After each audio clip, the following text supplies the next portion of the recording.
2022 ඒ කොටසේ 6 වෙනි ප්‍රශ්නය. දුම්රියෙන් පැමිණි සේවක සංඛ්‍යාව බසයෙන් පැමිණි සේවක සංඛ්‍යාව යමින් කී ගුණයක්ද කියලා අහලා තියෙනවා. වට ප්‍රස්ථාරයක් දීලා.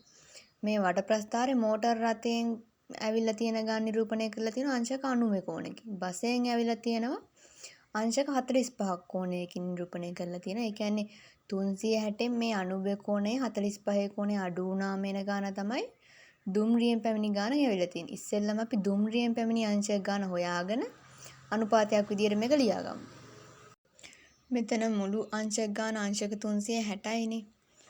එතකොට 360න් මෙතන මේ දුම්රියෙන් පැමිණි ගාන හොයාගන්න නම් මේ අංශක 90 අංශක 45 අඩු කරන්න ඕනේ. දුම්රියෙන් පැමිණි සේවක සංඛ්‍යාව සමානයි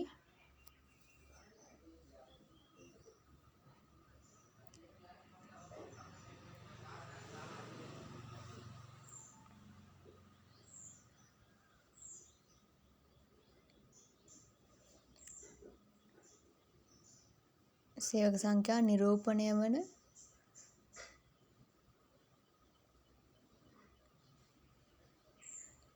කෝණය සමාන වෙනවා 360න් අඩු කරන්න ඕනේ 90.45ක්. මෙතන 45යි මෙතන 90යිනේ 90.45.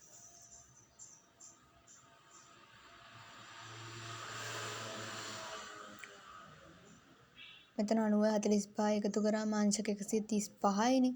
360න් අංශක 135ක් අඩු කරාම අංශක 225යි.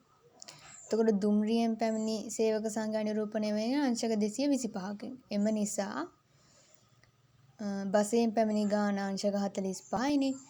ඒ නිසා 225 බෙදීම අංශක 45